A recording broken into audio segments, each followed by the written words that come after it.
அமர். அமர்.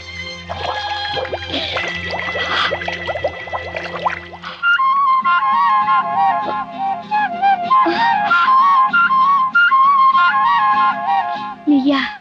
நான் தான் ஹேமா, நானே தான். நேத்து நான் புதக்குழியில விழுந்த உடனே என் காலில் என்னமோ தட்டுப்பட்டுச்சு. மேற்கொண்டு கீழே போகாம அப்படியே நின்னுட்டேன். அந்த சமயத்துல நீ கட்டை எடுக்கிறதுக்காக அந்த பக்கம் போயிட்ட. உன்னை தமாஷ் பண்ணலான்னு நீ வரத்துக்குள்ள நான் வெளியே வந்து தப்பிச்சு போயிட்டேன். அவ்வளவுதான். இந்த தடவை நான் விழுந்த நிஜமாவே உள்ள போயிடுவேன். மென்மையான மனசு உள்ளவங்க கிட்ட எப்படி நடந்துக்கணும்னு தெரியாத முரட. கல்லுன்னு தான் நினைச்சேன் உன் மனச. அதுல இவ்வளவு மென்மை இருக்குன்னு இப்பதான் புரிஞ்சுக்கிட்டேன். வா ஹேமா, அந்த புதக்குழியில என் காலில் பட்டது என்னன்னு பார்க்கலாம். அமர், என்ன இதெல்லாம்?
ஹேமா, நீ இந்த பாடிக்கிட்டே இரு.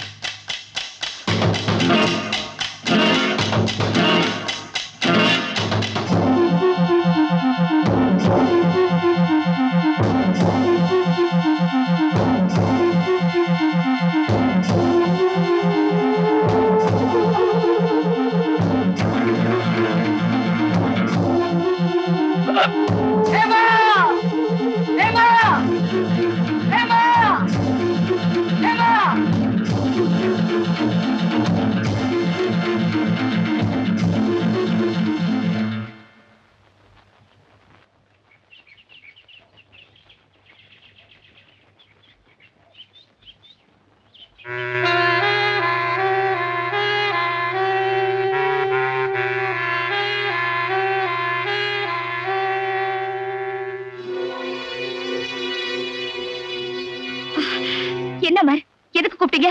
என்னாச்சு உங்களுக்கு? எனக்கு ஒண்ணு இல்ல. அந்த ராஸ்கல் உன்னை ஏமாத்துறதுக்கு அப்படி கூப்பிட்டான். கமான். ஹேமா, இங்க இருந்த சடலம் மாயமா மறைஞ்சிடுச்சே.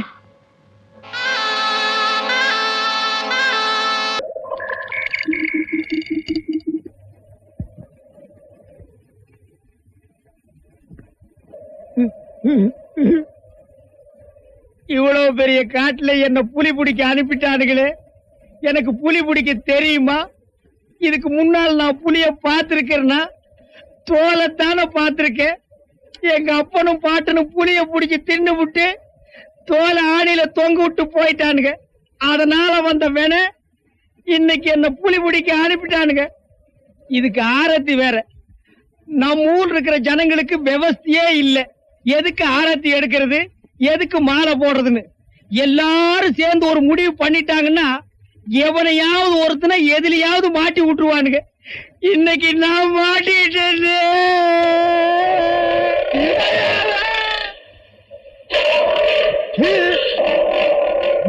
புலி இன்னைக்கு தான் நான் புலிய உயிரோட பாக்குறேன். ஆனா சைஸ் பெருசா இருக்கே.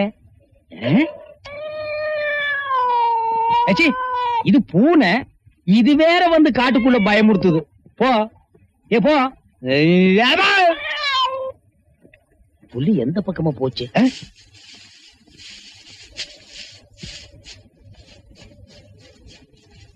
அம்மா, ஒண்ணு இல்ல, செடி அசைஞ்சிருக்கு. ஏய், எங்க போனாலும் நான் விட மாட்டேன். ஏ புலி,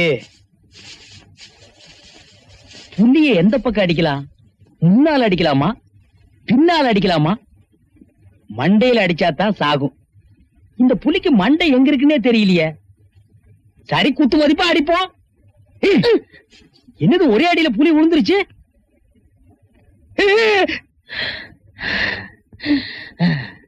சென புலி அடிச்சிட்டும் போல் இருக்கு. புலி கனமா வேற இருக்கு. இது எப்படி ஊர் வரைக்கும் கொண்டு போறது? ஒண்ணு செய்வோம், அறுத்து கை வேற கால் வேறையா பீஸ் பீஸா கொண்டு போயிடுறேன். அறுத்துறாதீங்க. உண்டி உள்ளால அடிச்ச அப்படியே போயிருவேன் நினைச்சா கத்தியில வர இருக்க போறியா? காட்டுக்குள்ள ஏன்டா புலி வேஷம் போட்டு படுத்திருக்க? சந்தன கட்டதுன்னு போலீஸ் நடந்துச்சு. அவங்கள்ட்ட மாட்டாம உங்ககிட்ட வந்து மாட்டிக்கிட்டேன். ஆமா, நீ என்ன சர்க்கஸ்ல வர ரிங்கு மாஸ்டர் மாதிரியா இருக்க? உங்க கதை என்ன? ஏ சோக கதைய கேளு சந்தன கட்ட, அத கேட்டாத்தான் நான் உடுவேன் சந்தன கட்ட. அட ஏ சோக கதைய ஏண்டா நீ ஏன் பாடுன? அட சும்மா இருக்க மாட்டாம எங்க அப்பனும் பாட்டனும் எனக்கு இளம் புலின்னு பேரை வச்சுட்டு செத்து போயிட்டானுங்க. ஊர்ல இருக்கிறவனுங்க எல்லாம் என்ன புலி பிடிக்க காட்டுக்கு அனுப்பிட்டானுங்க. புலிய பிடிக்காம போனேன்னா என் தோலை உரிச்சு ஆணில மாட்டிடுவானுங்க. நான் இதோட ஊருக்குள்ள போக முடியாத? இதையெல்லாம் கழுவிட்டு போ. அட நீயும் ஊருக்குள்ள போக முடியாது, நானும் போக முடியாது. இப்ப நம்ம 2 பேரும் ஒரே நிலைமையில தான் இருக்கோம். நீ தப்பிக்கணும்னா நான் ஒரு வழி சொல்றேன், என் பின்னால வா. உனக்கெல்லாம் எதுக்கடா இந்த பொழப்பு? கல்யாணம் பண்ணிக்கலாம்னு ஆசை, காசு இல்ல, அதனால சந்தனம் அடிச்சுட்டேன். இப்ப நான் கொண்டு போய் வைக்கிறேன், அந்த இடத்துல மாப்பிளை பார்க்க நிறைய கட்டைங்க வரும். அது ஒரு கட்டையை நீ கல்யாணம் பண்ணிக்கடா. ரொம்ப சந்தோஷம். ஏன் நடிக்கிறீங்க? புலி 2 கால நடக்குமாடா, 4 கால நடறா. ஐயப்பா ஐயப்பா. அண்ணே, ஐயப்பா மாதிரி மேல உட்காந்துறாதீங்க, முதுகு தாங்காது. வாய் பேசாத. ஐயப்பா ஐயப்பா ஐயப்பா. சபரிமலைக்கா போற நீ? ஏதோ ஒரு மலை பேசாம வாங்க. என்னடா? நிஜமான புலி இந்த பக்கம் தான் நடந்து போயிருக்கு. அப்படியே ரூட்ட மாத்து. பண்ணி மாதிரி வராத. குனிஞ்சு வாடா. குனிஞ்சு வரேன். ஈரக்குள்ள வெந்து போயிடாமா? வெந்து போகாது, அண்டு போகும். என்னடா வீராசாமி, ஓட்டமும் நடையுமா எங்க புறப்பட்ட? இத நம்ம ஜேம்ஸ் சார் வீட்டுல குடுத்துட்டு வரலாம்னு தான் போயிட்டு இருக்கேன். ஆஹா, தாரு என்ன காவட்டா இருக்கு? பச்சை பழம் இல்லீங்களா, உள்ள பழுத்திருக்கும். ஓஹோ, நான் கூட அந்த பக்கம் தான் போறேன், வா பேசிட்டே போலாம். நல்ல வேளை சுயபிராணத்தை ஆரம்பிக்கல, நான் பொழைச்சேன்.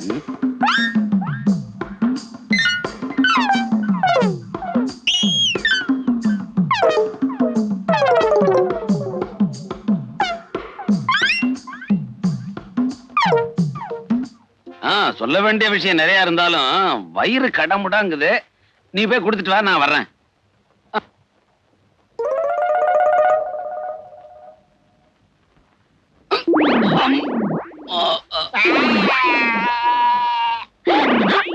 அம்மா,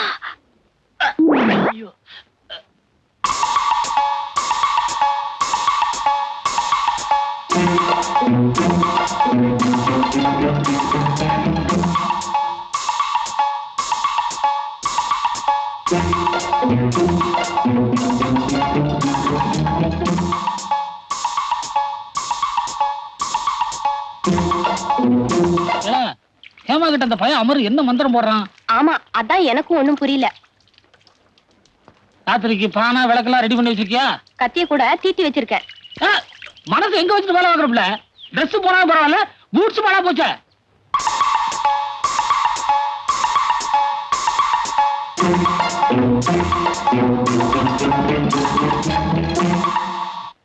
முதல்ல உன்னை சேஸ் பண்ணவங்க எத்தனை பேர்? 4 பேரு. மேனேஜர் இறந்த ராத்திரி ஒரே ஒரு ஆள் தான். அதுக்கு பிறகு உன்னை யாராவது சேஸ் பண்ணாங்களா? ஒரு நாள் 3 பேர் சேஸ் பண்ணாங்க. வண்டிக்கார சுப்பையா இறந்து போன அன்னைக்கு ஒருத்தன் தான். சுமத்திய சாகடிச்சது மொத்தம் 4 பேர். ஹேமா, உன்னை எப்படியும் கெடுத்துடணும்னு முயற்சி செய்யற ஒவ்வொருத்தனையும் பிடிச்சு சாகடிக்கிறான் அந்த முகமுடி. ஒவ்வொருத்தரா எதுக்கு?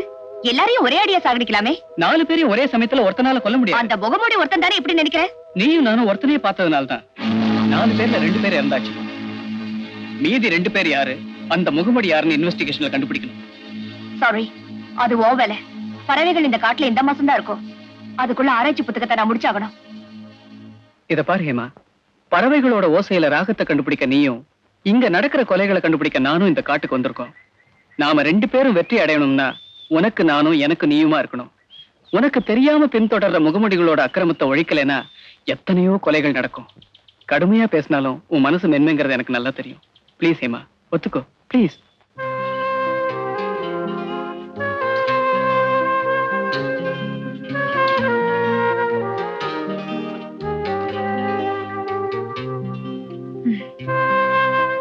தேங்க்யூ ஹேமா.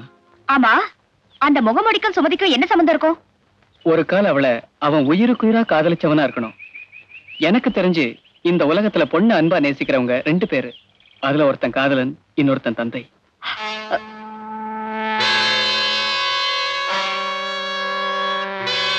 இப்பவே ஹேமாவை மறந்துட்டு நீ இந்த ஊரை விட்டு உடனே போகலைன்னா நான் ராட்சசனா மாறிடுவேன். அதில் அங்கிள், சுமார், நீ வந்த வேலையை விட்டுட்டு என்ன வேலை செய்யறங்கிறது எனக்கு நல்லாவே தெரியும்.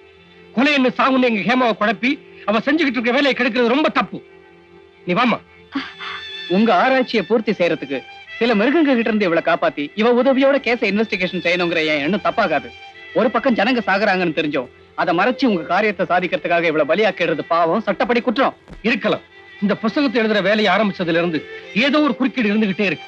அதுக்குத்தான் இந்த தடவை எவனே வந்தாலும் சரி அந்த வேலையை முடிச்சாகணும்னு எனக்குள்ள நானே சபதம் எடுத்துக்கிட்டு. என் உயிரை விட உங்க ஆராய்ச்சி என்ன முக்கியமா? அமர் உதவி இல்லாம நான் காட்டுக்குள்ள அடி எடுத்து வைக்க மாட்டேன். வேண்டாம் சொல்லுங்க, நான் இப்பவே வண்டி ஏறி போயிடுறேன். உங்க வேலையை பூர்த்தி செய்ய வேண்டிய கடமை என்னோடது. வேண்டாங்காதீங்க சார். அங்கிளுக்கு வேண்டாம்னா போயிடுவேன்னு நல்லாவே தெரியும். சரி, அப்படியே செய்யலாம் வா.